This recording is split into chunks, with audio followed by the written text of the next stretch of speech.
తెల్లవారే వెలుగు రేఖలా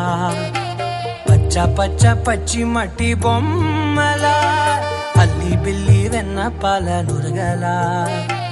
అచ్చ తెలుగు ఇంటి పూల కొమ్మలా దేవదేవుడే పంపగా ఇలా దేవతే మా ఇంట అడుగే పెట్టెనంట బ్రహ్మ కళ్ళలో కాంతులే మా అమ్మలా మా కోసం మళ్ళీ లాలి పాడేనంట.